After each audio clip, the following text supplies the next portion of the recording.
Good morning, everybody. It is October 8th, Monday, and I am here with your daily wisdom shot. Just recording this really quickly before I get going on my day job.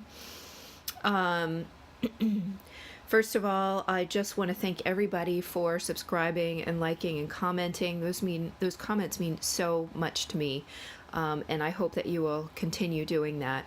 I did not do the zodiac element readings this Sunday like I have been the last couple weeks because they were getting views, but it didn't seem like they were getting that many views to warrant all the time that it takes to do them. So if you really liked them and would like me to do them again, please comment that. And I just have to figure out how to keep growing my subscribers and followings to make sure that it's reaching enough people to warrant the time it takes to do the readings. I have a full-time job in addition to my healing work, and this is sort of like a service end of my healing work because obviously I am doing these readings for free on YouTube. So it means there literally is just not enough time in the day to get everything in. But I am working on better distributing where my time goes because I am quite certain that I am wasting time somewhere that I should not be. So in any case, I've drawn your cards for today, and so this is like the third day in a row that we have gotten the Chariot in the group or general collective reading, which is like amazing to me. I love that card because my other favorite card is also in this reading, and it's the underlying energy. It's the Death card. And I have to tell you, my whole life is about determination and moving forward and transition and transformation and growth and healing. And to me, death is about transformation and growth and healing and really hopping into the next phase of your life in the most positive way possible, and cutting away all the things that are dead in your life, because who wants to keep moving forward with that? It was a long time before I realized that this was a positive energy. Like, I'm talking even before I started reading tarot, but it used to make me afraid to have to cut away things in my life. And now I know from experience that this is what opens up the energy and renews the energy for me to pull in better and better things that are more resonant with me, things that are alive and allow energetic movement and flow and growth.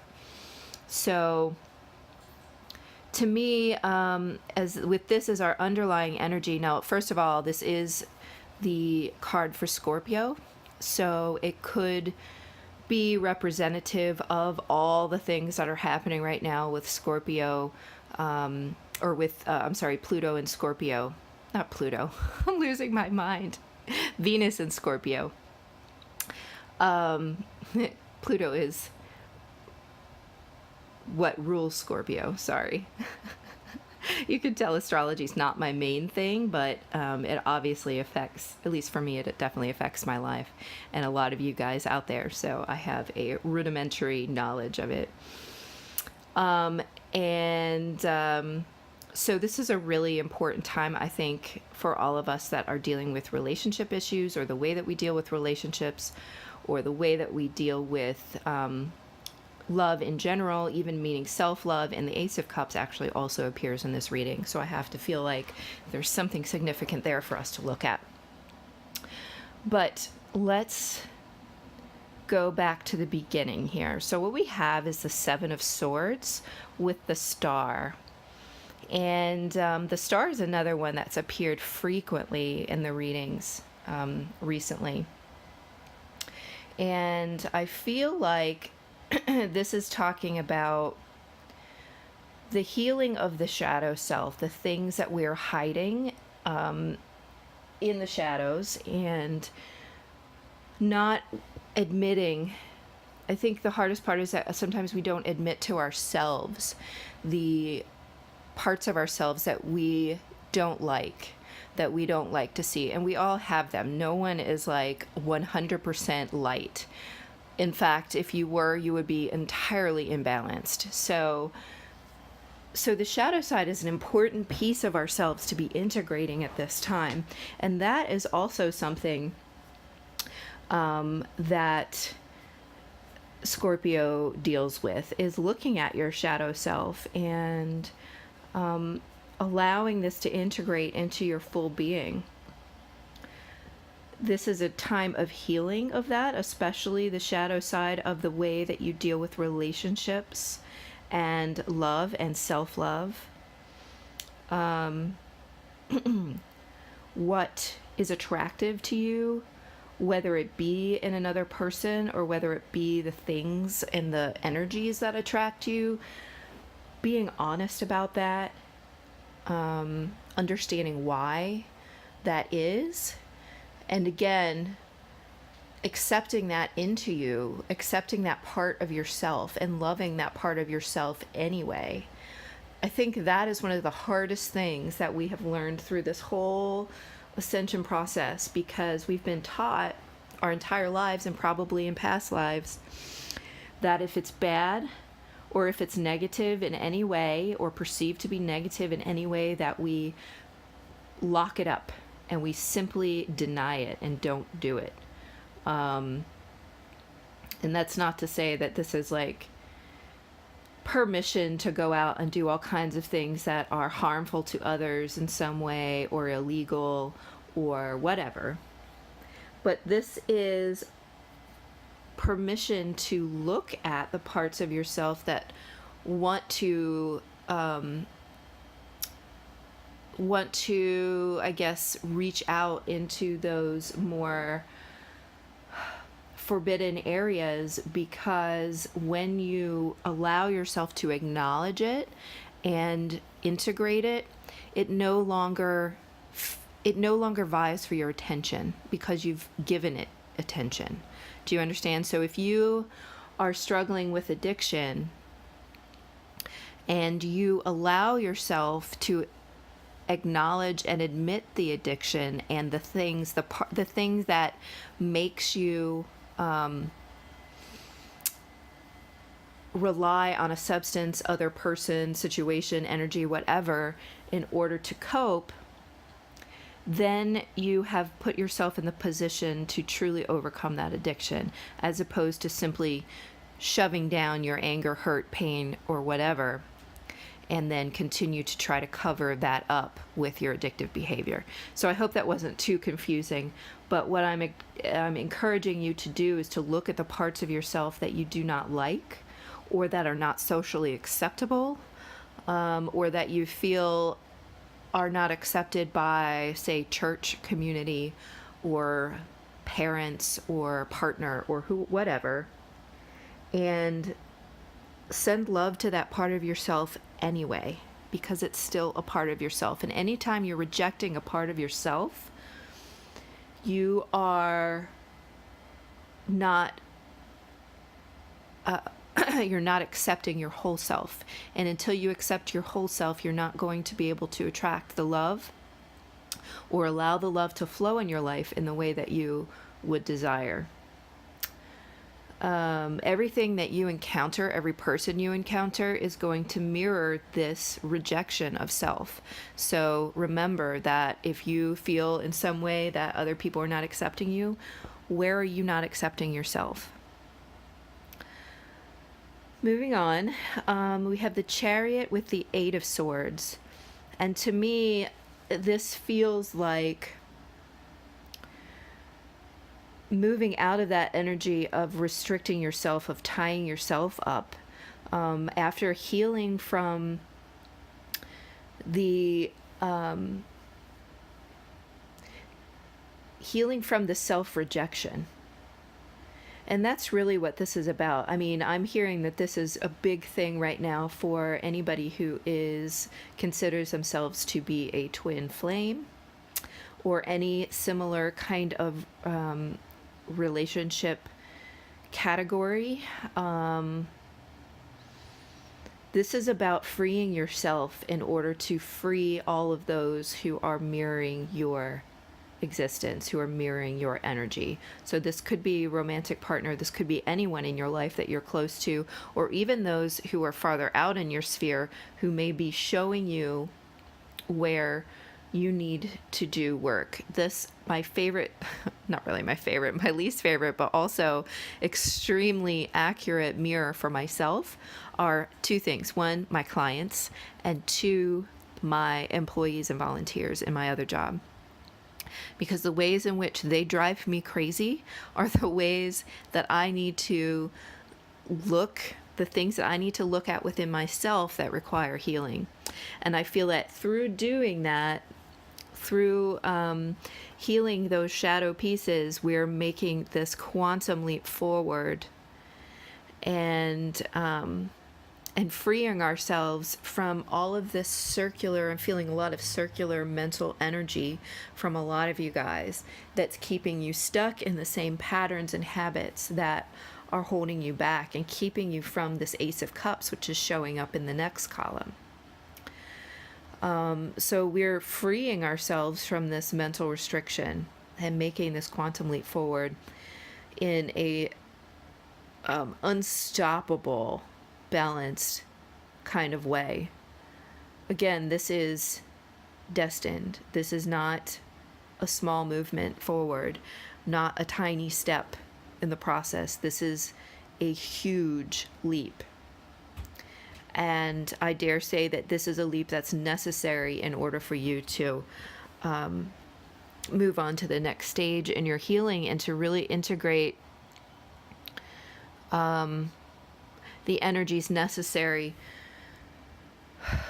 to attract this big love, this new beginning and love, the big one. And you may already have that in your life and you're just attracting in this new beginning or setting yourself up and putting yourself in the timeline to have this new beginning.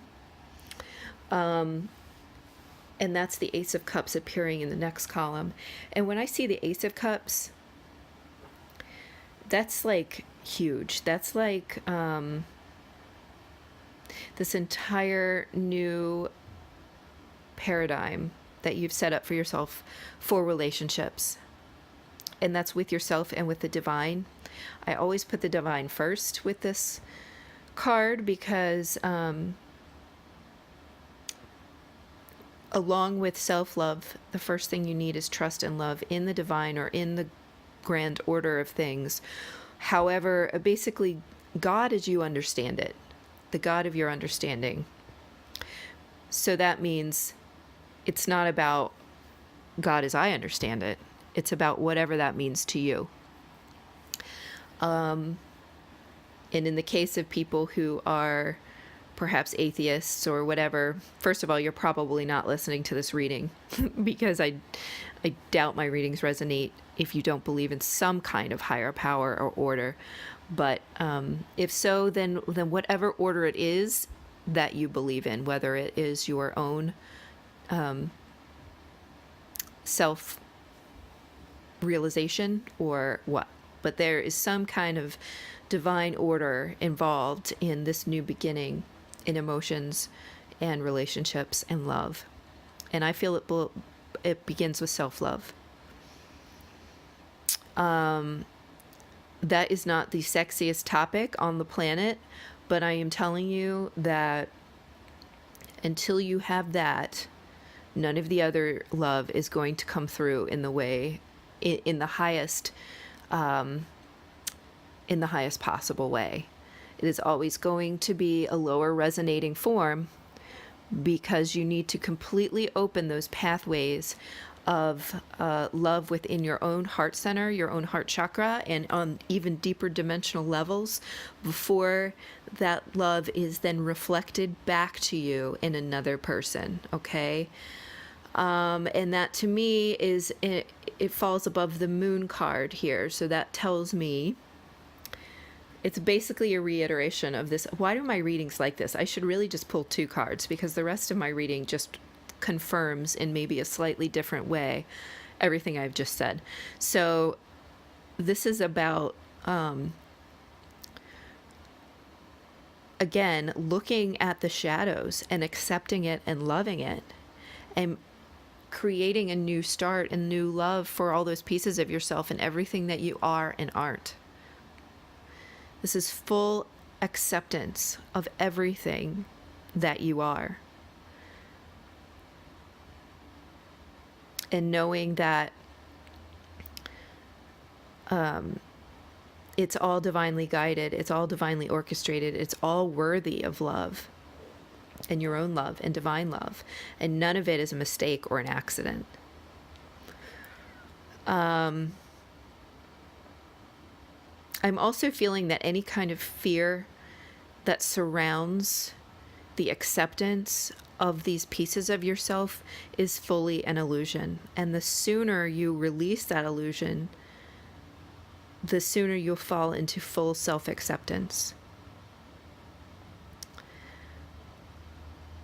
Allow this release. Allow the big cry, especially as we approach the new moon. Allow that cry.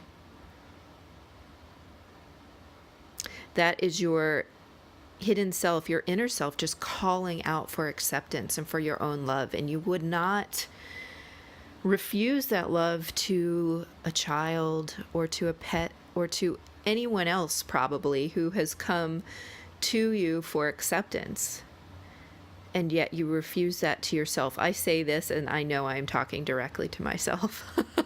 So please don't think that I am talking at you. I am fully in your company when it comes to this.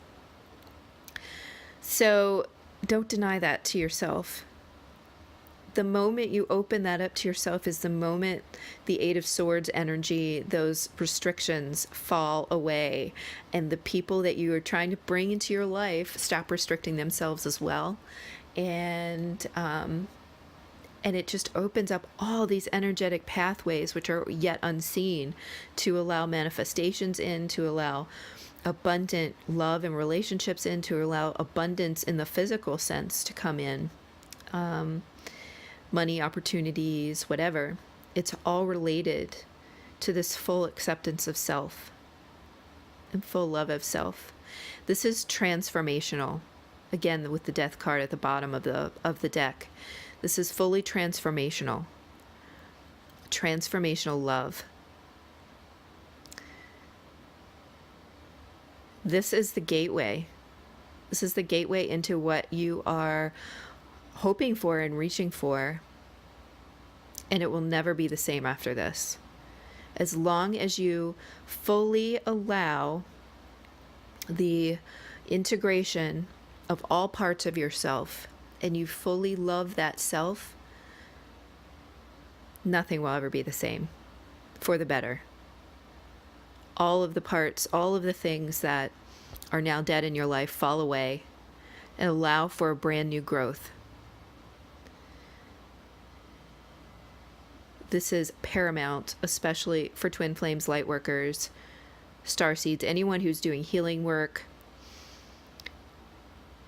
Because if you are a healer, it probably means you have needed significant healing. If you are a revolutionary in any sense, it means you have needed to go through that personal phase of revolution. And in order to be as effective in your position and as in your role in this lifetime as possible, you need to experience this within yourself first. Our oracle card for the day is Skunk Spirit. I love it. Know your worth. And so that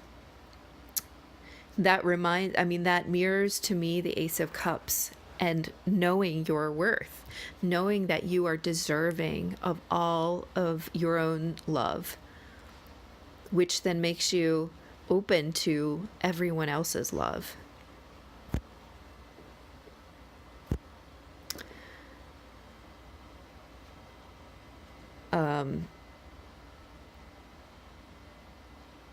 This is like fully holding yourself in company with all of the people and things that you want to give all of your time and attention to and all of your love to. You have to be number one. You have to know your worth and accept. If you feel like other people are not accepting you or not valuing you in the way that you would like, look at yourself. What are you doing to you? And that's what I feel like the message of this card is. Make sure that you are first accepting yourself in every way possible, including your shadow self, and then others will follow suit. In the 3D, in the physical plane, you teach other people how to treat you. In the 5D, you attract in what you put out. So remember those things as you go forward today and every other day, and let's do this work.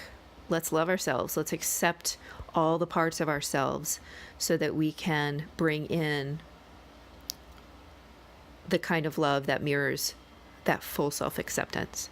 Okay, guys, thank you so much. Love your comments, and please don't forget to subscribe or share or whatever you feel guided to do, and I will talk to you soon.